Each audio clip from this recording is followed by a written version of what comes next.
Hello, this is Vlad and a new author's story from my channel Amazing Stories.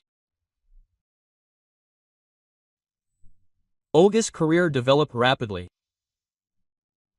Having got a job as a senior specialist right after university, she moved up the career ladder quite quickly. And when her age was approaching trip, she became CEO.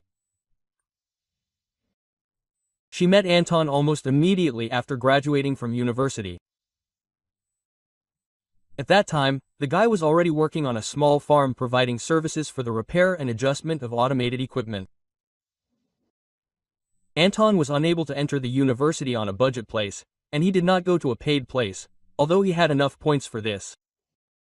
There was no money, Noel explained.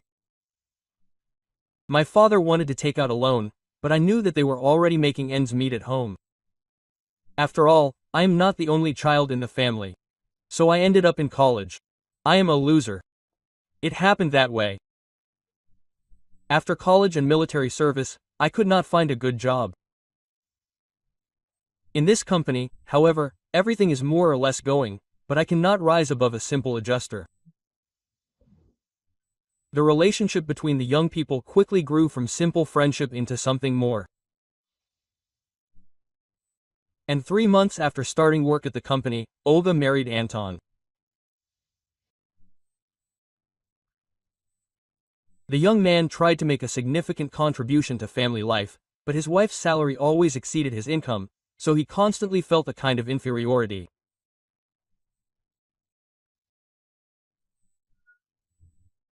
Olga understood his condition well and, wanting to help him, hired experienced tutors who prepared him for entering the correspondence department of the university. After passing the first session, her husband's mood began to change. He believed in himself, and this allowed him to successfully graduate from the university. The next success was the position of a leading engineer at the same farm. And then, a few years later, it turned out that Anton died in a mountain river. The reason for this was an accident, but some evil tongues suspected Olga of what happened. According to them, she, the general director, was simply tired of her loser husband, and she, of course, did not somehow get rid of him herself. At the same time, she ensured that the deceased could not be found. Of course, Olga knew about these conversations, so she scrupulously followed the search operation for her husband. Together with the rescuers, she went to the mountain river, where Anton loved to go fishing. The last time he went on such a trip alone. On one of the tourist buses, he rented a raft with an outboard motor and, having said where exactly he was going, went downstream.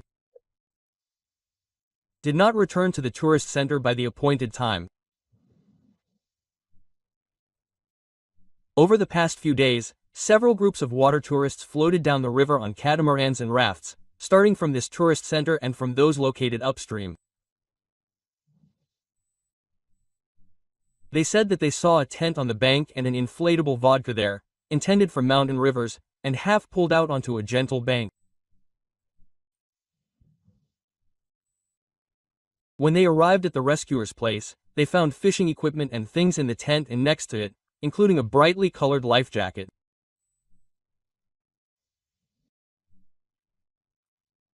An unopened backpack, the absence of a recent fire, and some other signs suggested that the accident occurred almost immediately after arriving at the scene.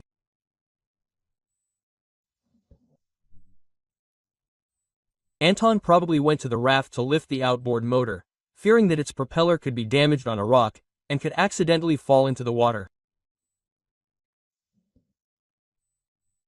The man obviously could not cope with the rapid current that caught him. It was in this place that the water literally rushed past a small bay, where the boat was moored. And 150 meters below, the rapids began, which the athletes always passed near the opposite bank. Having descended on their large raft, the rescuers saw something bright on one of the rocks protruding from the water. This bright thing turned out to be a cap, which, as Olga said, her husband always took with him. A large dark stain was visible on the cap. Later, an examination showed that it was blood. Assessing what happened, rescuers and police assumed that the man who fell from the boat was caught by the current. He could not get to the shore, because it took him less than half a minute to reach the rapids, and here he could hit his head on a stone, as a result of which he lost consciousness.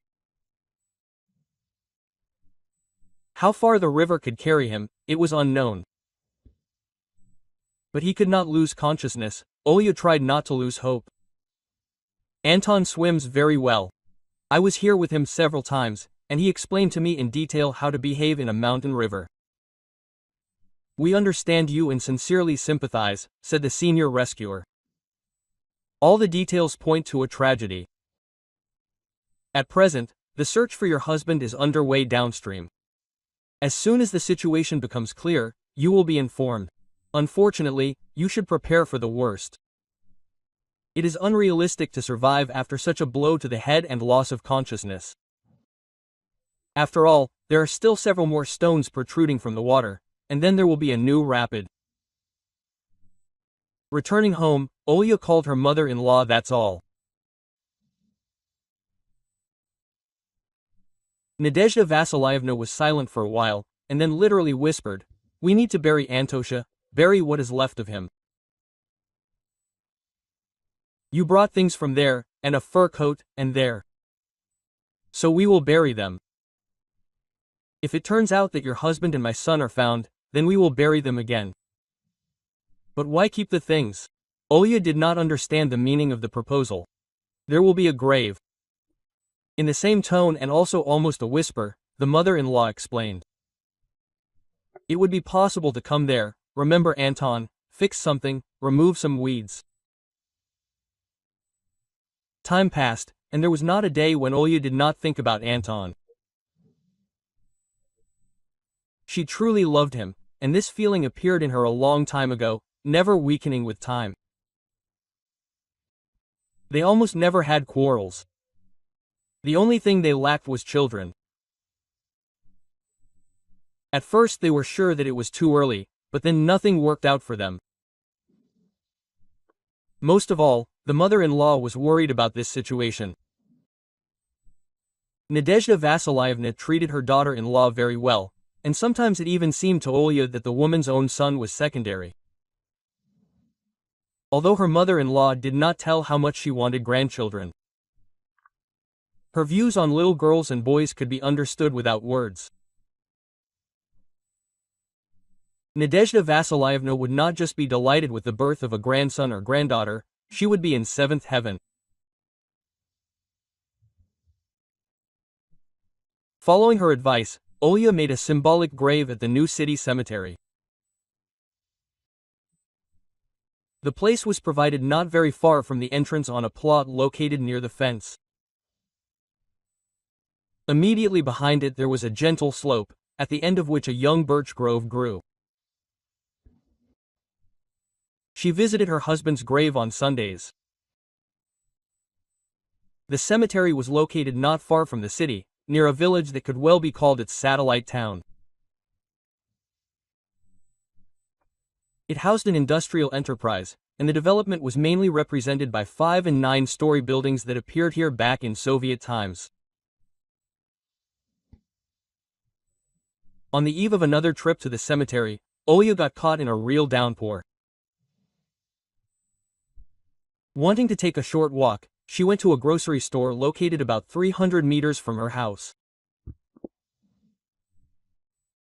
When she was returning and had already walked half the way, lightning suddenly flashed somewhere nearby and thunder rumbled at the same time. Literally immediately after that, rain poured down and the wind rose.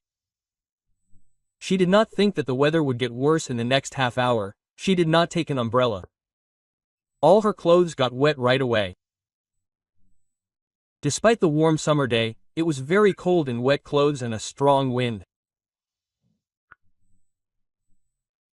Unfortunately, there was nowhere to hide, since this part of her path passed through a recently laid out park, where, apart from small trees, a few benches and street lamps, there was nothing else. Olya hurried as best she could, even tried to run, but it was very difficult in high-heeled shoes. Realizing that she needed to get home as quickly as possible, the woman took off her shoes and ran barefoot. Unfortunately, jogging did not help. Towards evening it became clear, a cold. Having made sure that her temperature was elevated, Olga began to bring it down with antipyretics. It was not working well. Of course, she could have called an ambulance, but she did not want to do this because of some elevated temperature. In the end, by nightfall, she managed to bring the temperature down almost to normal. Olga wrapped herself in a blanket and fell asleep.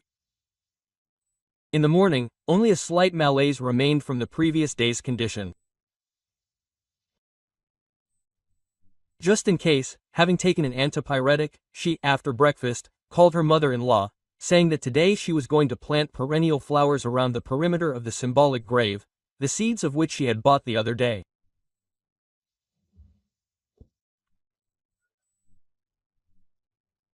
Having left the car in the parking lot in front of the cemetery gates, Olya felt that she was starting to give in again, as yesterday evening she first headed along the central path, then turned left and soon reached the right place.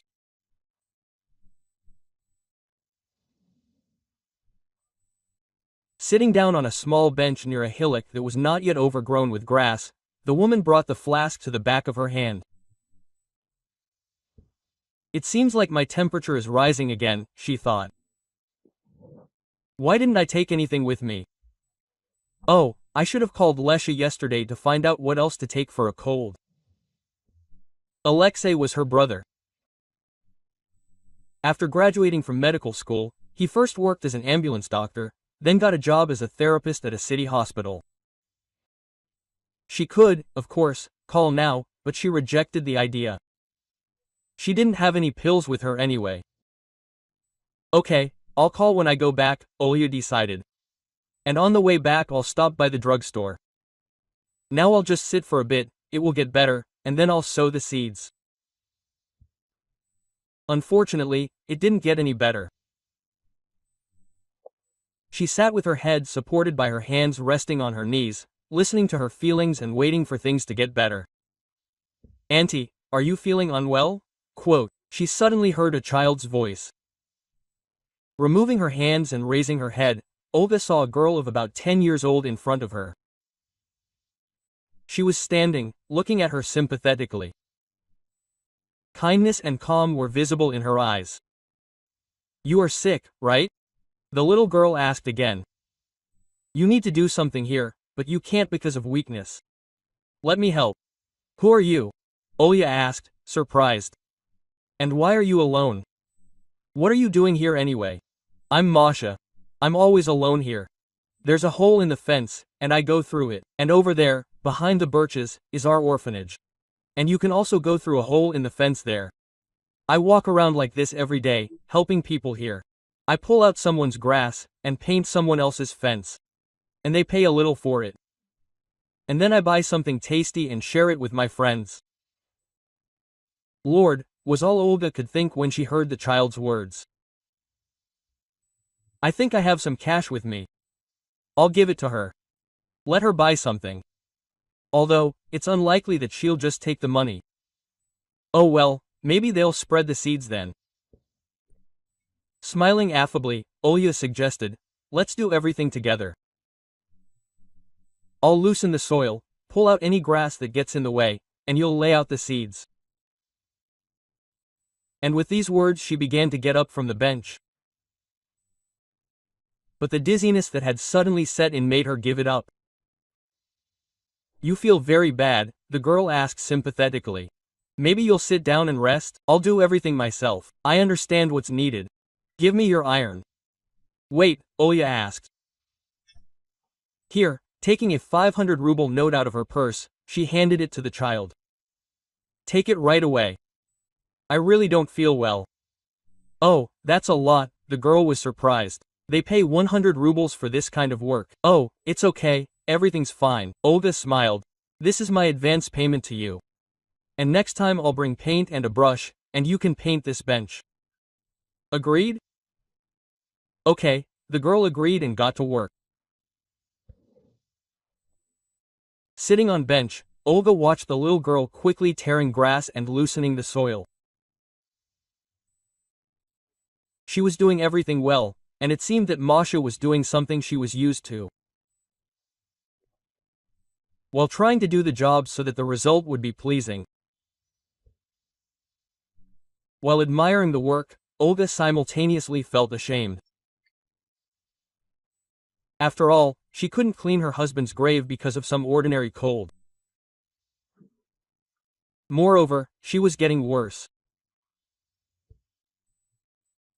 Olga felt so weak that she just wanted to lie down on this small bench. Close her eyes and not think about anything, expecting that her condition would improve at least a little. At some point, she felt so weak that she involuntarily leaned over the bench, as if she was really going to lie down on it. She tried to sit up as before, and then her head started spinning again, and much more than before. Blurry outlines of the gravestone and the girl flashed before her eyes. Olga lost consciousness. How much time had she spent in this state? I didn't know. I only woke up in the ambulance. As the nurse who was nearby said, the cemetery caretaker called the doctors after hearing about what had happened from Masha. Probably, the girl, busy with work, saw what had happened to her and knew that in such cases, doctors were called. The caretaker had known Masha for a long time. In the past, he worked as a teacher in an orphanage, and when he retired, he did not want to sit idly by. First, he got a job as a guard, and a little later as a caretaker. The first time he met the little girl in the cemetery, he did not make a fuss, but simply talked to her, winning her over. Masha admitted that she was from the orphanage. It turned out that the orphanage management learned about the girl's regular escapes and that each time she did, she managed to earn a little money. After all, Masha shared the sweets she bought with her friends. The caretakers were unable to catch the little girl at the moment she ran away. That's why they decided after her disappearance to go to the cemetery to explain to her and those who accept her services that this cannot be done. Of course, they knew Dmitry Fyodorovich well at the orphanage. After all, he had worked there for several decades. Seeing Masha talking to the caretaker, the caregivers realized that, in principle, nothing bad was happening. And if you deprive her of the opportunity for such communication, she might withdraw into herself. Since then, the staff was aware of what was happening and simply did not interfere with Masha. An ambulance that arrived on call took Olga to the second city hospital. By the evening of the same day, doctors not only stabilized her condition, but also achieved significant improvement. However, they were unable to bring her temperature back to normal. That is, there was still an inflammatory process in the body, which meant that it was necessary to conduct tests, make a diagnosis and treat until complete recovery. When Olga was informed about this, reminding her that she must provide an insurance policy, the woman called mother-in-law. Nadezhda Vasilievna was scared at first, but when she learned that it was not something terrible, she asked how she could help. The mother-in-law had the key to Olga's apartment, so literally an hour later she arrived at the hospital with all the documents.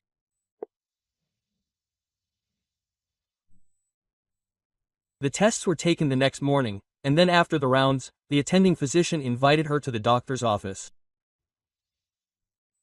A man of about 10 years old or a little older, who introduced himself as Stanislav Pavlovich, first of all asked Olga not to panic. since we were talking about the first signs, and in fact everything could turn out to be completely different. I will say something that can be discussed today. Forgive me, but I simply have to do this. The fact is that your test showed that we are not talking about a simple cold. It is quite possible that the disease is associated with oncology. Just take this calmly. If the suspicion is justified, at this stage the treatment will give a good result. But still, you should not calm down. I would advise you to put your affairs aside for a while and think about your health. Later I will give recommendations that help in such cases. The conversation with the doctor really scared Olga. She had never been afraid of anything, she had always felt healthy. And since little remained of her cold condition thanks to the treatment, the woman decided to leave the hospital and continue treatment at home, having bought all the necessary medications. At her request, they issued an extract, having received a corresponding receipt from her. After leaving the clinic, she first called a taxi and went to the cemetery parking lot, and after taking her car, she returned home, stopping at a pharmacy on the way to buy the necessary medications.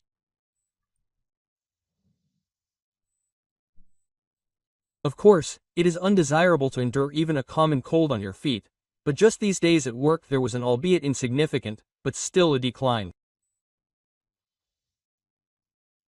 And also, as she was told, there were signs that moles had become active in the office again.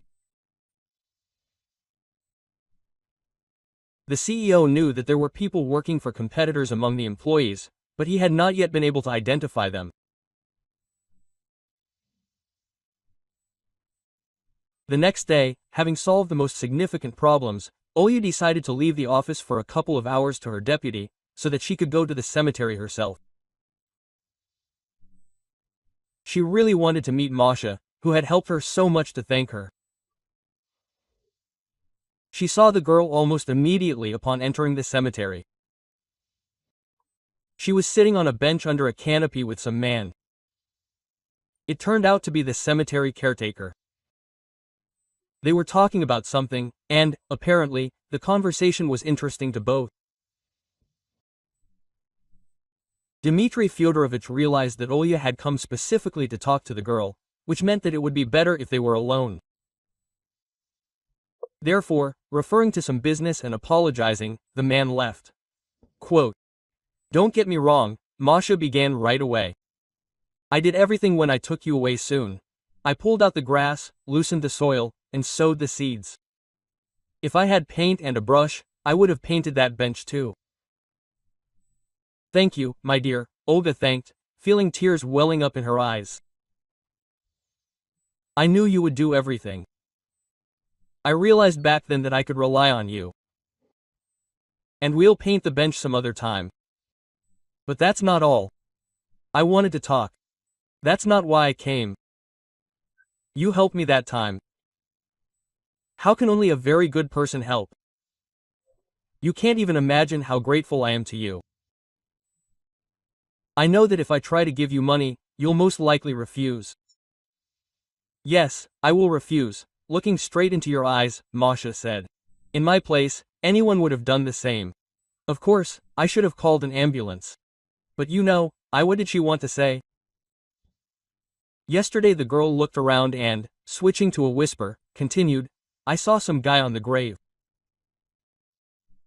He was wearing a hood, but I still saw him. He looks like the one on the cross in the photo." Hearing this, Olga felt uneasy. She even shuddered with fear. The thought that appeared from somewhere that her husband had actually managed to survive there, on the mountain river, made her shudder. What should I do, huh? Questions feverishly swirled in her head. Stay, wait, or, what if he doesn't come? Maybe tomorrow? And what if he doesn't come tomorrow either? Something needs to be done. She couldn't think of anything, but a way out of the situation seemed to appear out of nowhere. "Masha, come with me for a minute. Having opened the car, Olga invited the girl to sit down. Look, this is a video camera. Taking a small video recorder out of the glove compartment, she showed it to Masha. Take it. Do you see the button? When a person in a hood appears at the grave, point the camera at him and press it. Hold the camera like this for a few minutes, and then press this button again. Quote. Okay, the little girl agreed. I know a little bit how to handle all this. We are taught how to work on computers and how to use modern phones, and this turns out to be even easier. Excuse me, the cemetery caretaker turned to Olga when they returned to the bench. As I understand it, you and Mashenka have some secrets, but this can't be connected with some kind of bad history. She is just a child, although she tries to be independent. Oh, come on? Olga smiled in response. To talk about harming the girl? We just had a little secret conversation. I asked her to help me, and now I want to turn to you with the same request. Masha does not have a phone, but you probably have one. Please write down my number.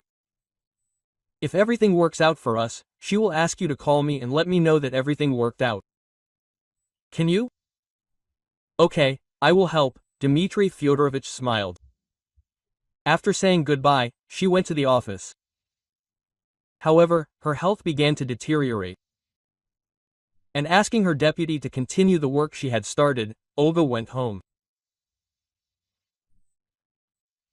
After taking her medicine, she initially wanted to make herself dinner, but then decided to just lie down and try to fall asleep, knowing that she should feel better in the morning. She could not fall asleep. She lay in bed for at least 3 hours, trying not to think about anything serious, but no tricks helped her. Sleep did not come. In the end, Olga got out of bed, started to do something and returned to bed. This time she passed out after a few minutes. True, despite the pill she took, this sleep was restless. Dreams interfered. They were so clear that they seemed real. True, what she saw was forgotten immediately after waking up. The only thing she managed to remember was the feeling that she was not alone in the apartment. That someone was walking around the rooms, sorting through something, throwing things on the floor. Waking up and opening her eyes, the woman realized that there was no one in the apartment, then she closed her eyes and fell asleep again.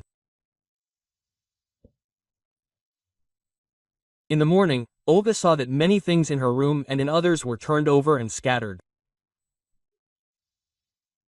Having looked at the mess, Olga did not understand anything.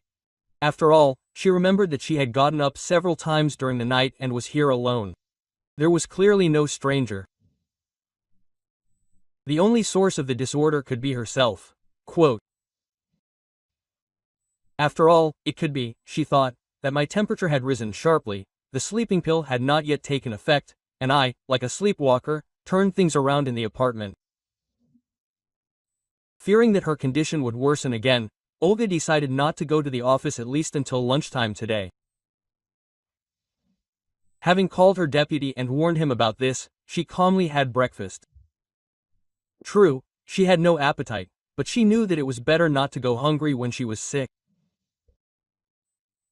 Then Olga decided to lie down a little longer, hoping that rest would help her recover. Less than an hour later, she received a call. The number was unfamiliar. Quote, maybe the caretaker? She thought, answering the call. It was indeed Dmitry Fyodorovich calling. Masha asked to tell him that everything was fine, everything worked out. Hearing this, Olga, forgetting about her condition, quickly got dressed and, having locked the apartment, went to the cemetery.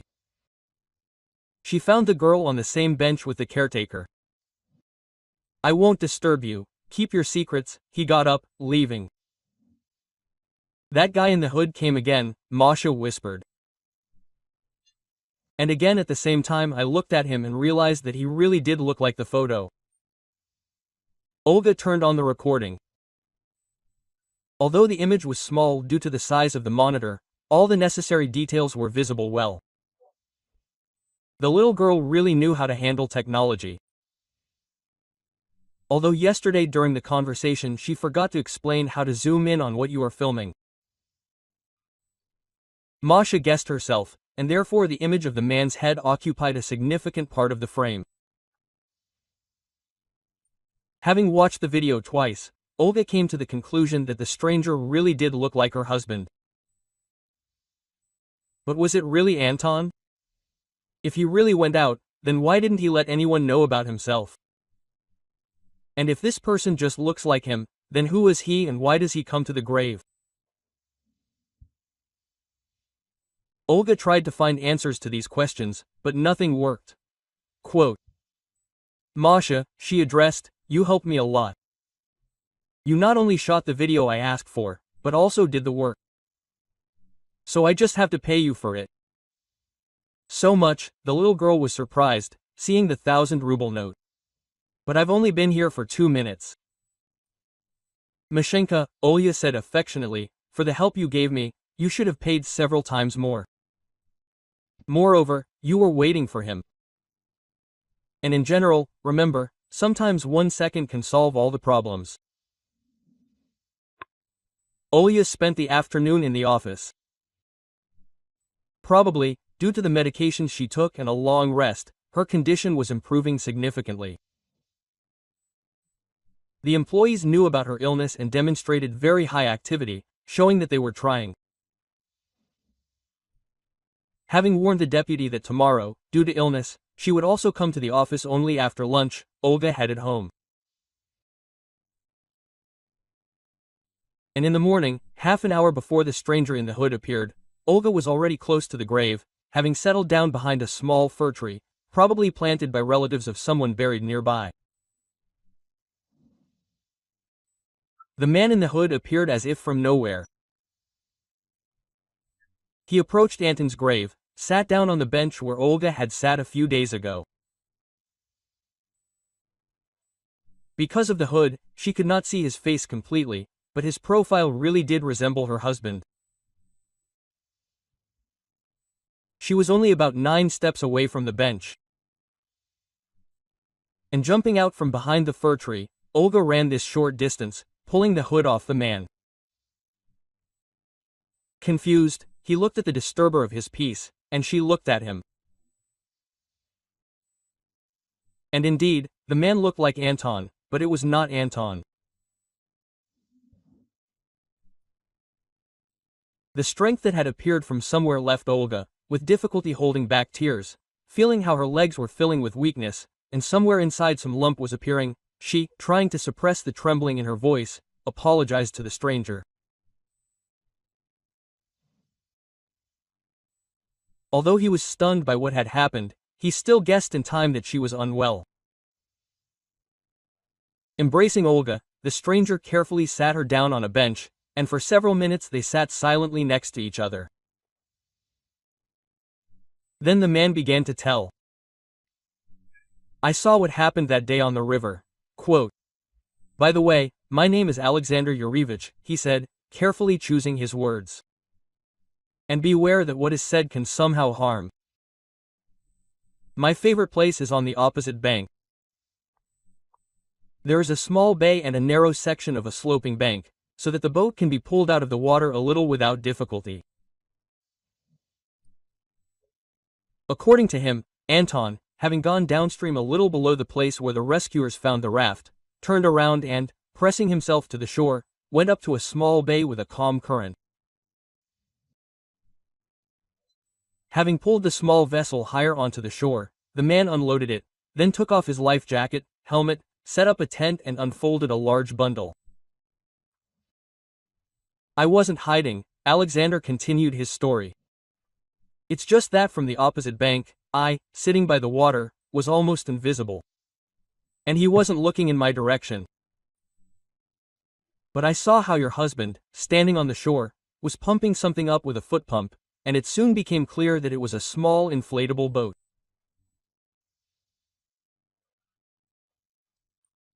Listening to the story, Olga seemed to see with her inner vision that Anton put on a life jacket and a plastic helmet taken from a black bag, leaving the same ones on the shore. Having thrown both bags into the small boat, he pushed it into the water and, having sat down, began to row. Having reached the rapids, Anton threw both empty bags into the river and, carefully maneuvering, directed the boat to the rapids. But he could easily capsize on the rocks in what you call a one-man boat.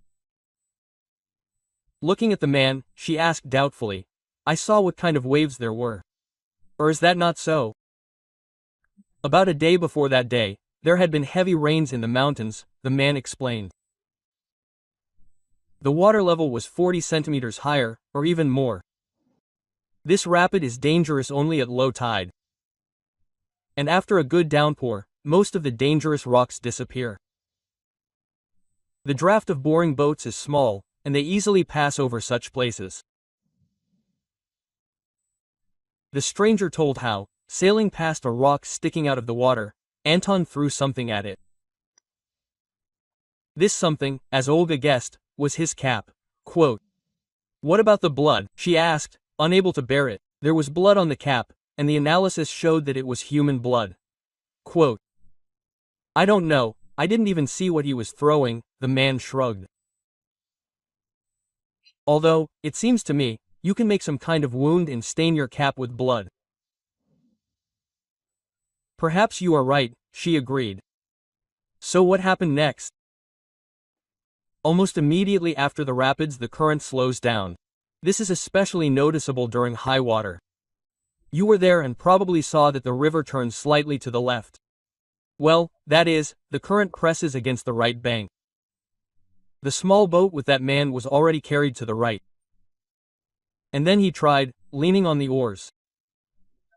I rose a little to see how it would all end. And 150 meters below the vice, the small boat approached the shore. The man jumped out, then bent over his boat and, as I understood, let the air out of it. And when it was all over, he pushed away from the shore what used to be a boat. And then headed towards some woman. All this time she was standing on the bank a little higher, and together they climbed up the rocks. And then I heard the sound of a car engine. After listening, Olya realized that her husband had staged his own death for some unknown purpose. And judging by his actions, he had prepared for this thoroughly, had foreseen all the details. He had not taken into account only one thing, that a person who happened to be nearby would become a witness. She also understood that the staging was connected with some woman. "No, I will not go to the police." Alexander Yurievich refused the offer to testify at the trace. "To be honest, I had problems with the law in the past. Well, more precisely, not with me, but with the company where I worked. The employees who committed violations pinned their sins on me, and everything was done in such a way that I could not get out of the situation, so I served several years. Since then, I have been making ends meet with odd jobs. Freelance. So, it turns out that you were in business? You probably know finances pretty well." Olya was happy, having specified the man's length of service. "And I just need an experienced employee. I am the CEO and there is a vacancy. I can't find a competent specialist. Maybe you can come today after lunch or tomorrow." At first, Alexander refused, citing a long break in work and calling his activities after leaving the colony a frivolous occupation. But she managed to convince him to try his hand, especially since she would not make high demands right away. In the end, Alexander agreed. The next day off, Olga came to the cemetery again. She was not going to go specifically to the grave, but wanted to meet Masha. After waiting for the girl for about an hour, she headed for the exit. Dmitry Fyodorovich was sitting on the bench, as often happened. The director at the old house was replaced, and the new one forbade Mashenka to go outside the territory, the caretaker explained. It's boring without her. Yesterday I went up to the fence, and there she was, as if I could feel it, waiting for me there. We talked a little. She's a good girl. Grandpa calls me. Yes, really, she's a good girl, Olya agreed with a sigh. A colleague of ours, with whom I had the chance to work, told me that the new boss used to be the director of another orphanage, and there were financial violations there. They couldn't find a fairly large sum. My friend's daughter-in-law works in that orphanage, and I think that this director will also come up with something with the finances in his new place. Alexander Yurievich came to their office the next morning. Judging by the fact that he was up to date, he was able to get into the swing of things on the third day. Olga realized that the specialist was truly competent, which meant that she could continue treatment, relying on her deputy and the new employee.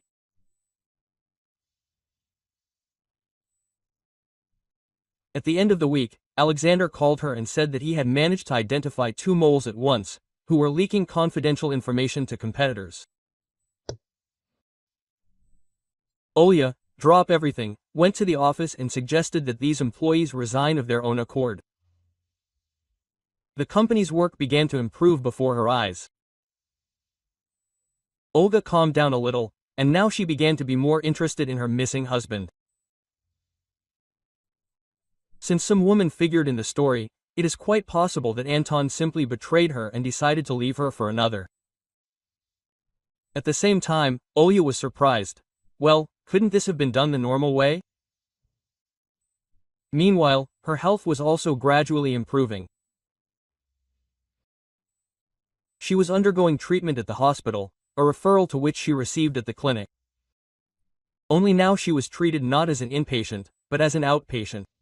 At the same time, she visited the hospital every day. Arriving once again and entering the procedure room, Olga heard from the nurse that this morning after the rounds, a medical council was convened on her behalf. This news scared Olga. After all, doctors only do this in extreme cases. Just in case, she asked the nurse if it was possible to meet with her attending physician. Quote, "Yes, you can," the girl answered. "He is on duty today. Stanislav Pavlovich should be in the staff room. Just take your time. After this injection, you need to just sit for 10 to 15 minutes." Olga could hardly wait for this time to end and headed down the corridor in the right direction. Opening the door to the staff room and seeing Stanislav Pavlovich sitting at the table, she said hesitantly, "The nurse told me that there was a consultation. Am I all right?" "For God's sake, don't worry, sit down." The doctor pointed to a chair. "The thing is that an error was made during the tests when you first came to us. It was insignificant, or rather, just minimal, but this minimum was enough to get the wrong result." "So what now?" Trying to remain calm, Olga asked. Quote, "The day before yesterday you took the tests again," the doctor continued. "The result was completely different. Our lab technicians are not to blame. The drug we received for work did not have the required concentration, and now everything that meets the requirements was used. And repeated tests showed that you do not have even minimal signs of oncology. So from this evening you will have a different treatment. We will use other drugs for injection." "You, nurses?" "No," she said, "you just need to sit and then go." That day, Olga went home in an elevated mood. It even seemed to her that the weakness, which had been getting stronger and weaker for a long time, had completely disappeared. The next day, after visiting the clinic, Olya went to the office. In the previous days, she also went to work every day, but was there for no more than half an hour. She only familiarized herself with the most necessary reports. This time, she began to familiarize herself with the events taking place more thoroughly. After analyzing the results, she realized that the company had begun to reach a new level. And she also realized that the credit for this belongs to Alexander Yurevich. The management of the holding company, which includes our company, said that it would be better for me to have 2 deputies, Olya recalled. And I tried to find a second one for some time, but there was no specialist of the required level, and now, it seems, there is. Having heard about the offer of a new position, that is, a serious promotion, the man, without a second thought, refused it, and as a reason cited too short a period of work, due to which he had not yet had time to learn all the intricacies. Quote, "You should think about it," suggested OLG. "I've been thinking about this for a long time, but it never worked out. You are a competent, experienced specialist, I have confidence in you." Talking to Alexander, she did not pay attention to the open door of her office. And as a result, her offer became known in the office. As usually happens, not everyone wanted to work with full dedication. Some, due to the friendly atmosphere in the office, sometimes used working hours for personal purposes. As a result, the company simply could not work at full capacity. Alexander Yurevich, having become familiar with the intricacies of the work, began to suppress the misconduct of the employees, and assuming that having become a deputy, he would be much more effective in achieving efficiency. Some employees began to openly resent the choice of the general director, calling on others to strike. Olga, who came out into the corridor, was met by a delegation of the most active. They gave an ultimatum. Either she abandons her decision to appoint Alexander Yurevich as deputy, or they stop working from today. And then, if this does not work, they will simply quit. Olga understood that if she gave in, the efficiency of the work will begin to decline. And there may come a time when competitors will take over part of the lower ones, which means there was no way to retreat. "Alexander Yurevich will be appointed my second deputy from tomorrow," she declared in an icy tone. "As for your threats, you have no reason for a legal strike. Therefore, we will be talking about absenteeism. But I do not want to use such a method. It is enough to simply write an order about your refusal to work and I will not pay wages." Several of the most active, who persuaded the other specialists, probably deciding to intimidate her even more, began to submit applications for dismissal within half an hour. At the same time, someone wrote on vacation with subsequent dismissal, and someone, who had already used it, without working it off. Olga was not going to give in. The application was signed by everyone who wanted, and they received the calculation by the end of the day. And the next day several vacancies appeared in the office. Alexander Yurevich felt uncomfortable. After all, Olga lost several employees at once, but she assured him that there would be no particular difficulties, and in a few days the company would accept new ones. Olga did not forget about her treatment. Now, after an accurate diagnosis, she was getting better every day. Having chosen a time, she decided to go to the cemetery again and talk to the caretaker. Dmitry Fyodorovich, hearing that Olga wanted to adopt Masha, almost burst into tears. He said that, of course, it would be better for the girl. She would have more opportunities. The orphanage responded positively to Olga's wish, but immediately reported that another family already wanted to take Masha, and that these applicants simply had a hitch with one document. Just then the door opened and a couple entered the room. Quote, Anton, flashed through Olga's mind. The man who entered really was her husband. True, he was wearing dark glasses. And, as she realized, a wig, but he could not deceive his wife with such a disguise. Quote, Who is with him? Olga asked herself and answered it herself. It seems that the one who was waiting for him on the riverbank is his mistress? And what should I do? No, I probably shouldn't show that I recognized him. While the newcomers sat down at a table standing at a distance and sorted out papers, Olga whispered to the director of the orphanage to call the police. Quote, "This man must be detained," she added, glancing at her husband. The director refused to call, but simply suggested that Anton take his time, as a number of clarifications would need to be made. Olga decided to call herself. Of course, she did not do this in the presence of her husband and mistress. She left the office. Sitting with his back to the director and wife, Anton only pretended to be carefully studying the papers with his mistress. In fact, he was trying to develop a plan of action. The man guessed that Olga had recognized him, but she just didn't show it.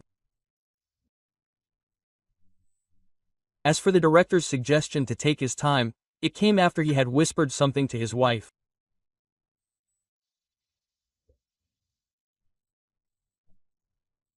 Anton came to the orphanage with his mistress to pick up little Masha, who was his and Anastasia's daughter. That was the name of his mistress. He had been in a relationship with her even before his wedding with Olya. But after the birth, the mistress did not want to raise her daughter, and gave her up to an orphanage. Now, after Anton had faked his own death, she, unable to withstand his pressure, agreed to take the baby. Listening to Nastia's explanation, Anton did not even try to understand what she had said. He was still looking for a way out and could not settle on any of the options. The man heard the door open and Saul returned to the room. He always recognized the sound of his wife's footsteps. Now, listening to them, he realized that her confident steps had always pressured him too. Why did he marry Olga? Now, remembering the distant years, Anton understood. At first, he simply liked her, and then he guessed that the girl had those qualities that allow people to achieve something significant.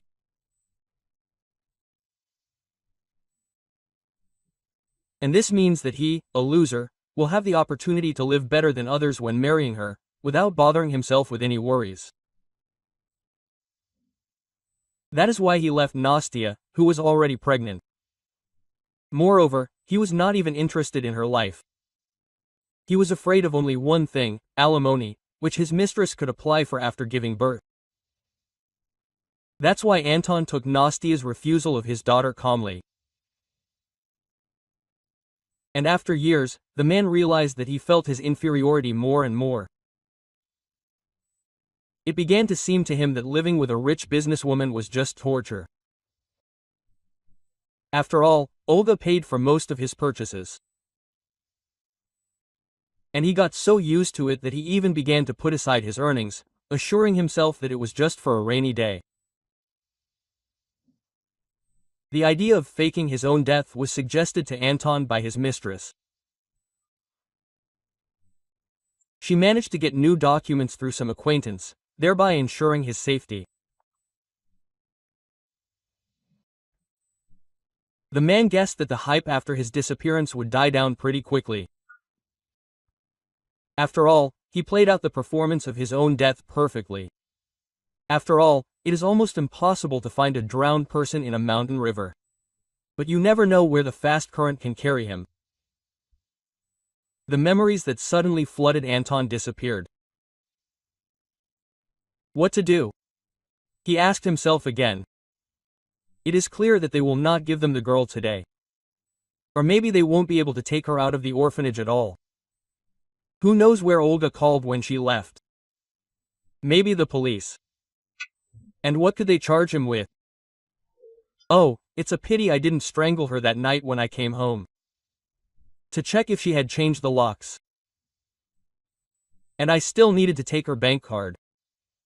Yeah, I spent a lot of time searching. I found it with difficulty.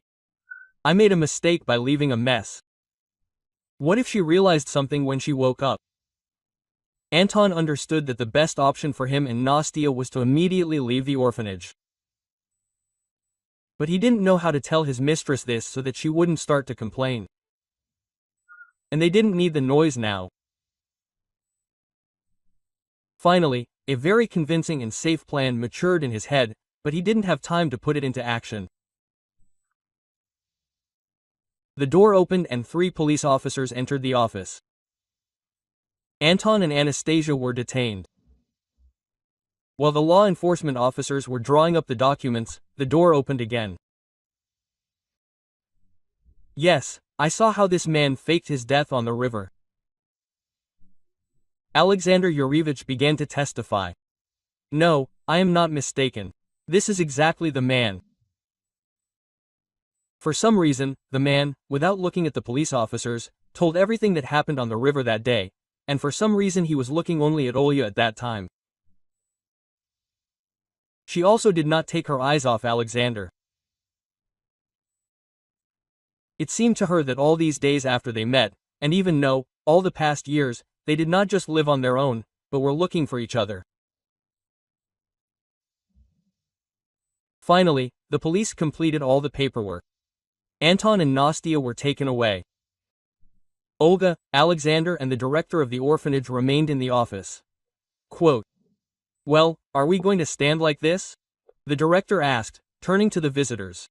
"Have you brought the documents? Are you going to take the girl?" he asked. Olya, he suddenly turned to her. "Alexander. We are with you, you marry me." "Yeah," she answered. "Oh, Masha, remember, I told you?" "I remember," Alexander smiled. "It was she who introduced us.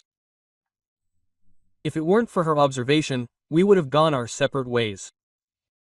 "So, I understand everything," the director intervened in the conversation, "and now I should shout bitterly, but, somehow there is no time for this. In general, are you taking Masha today or not? I have business approaching lunch break." "Well, are you silent?" "Of course, we are taking her," Alexander smiled. "Masha will be our daughter, and we will do everything for her." And so it all happened. And a month later they had a beautiful wedding, the guest of honor at which, of course, was Dmitry Fyodorovich.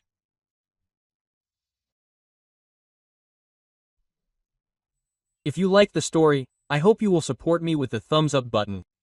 All the best.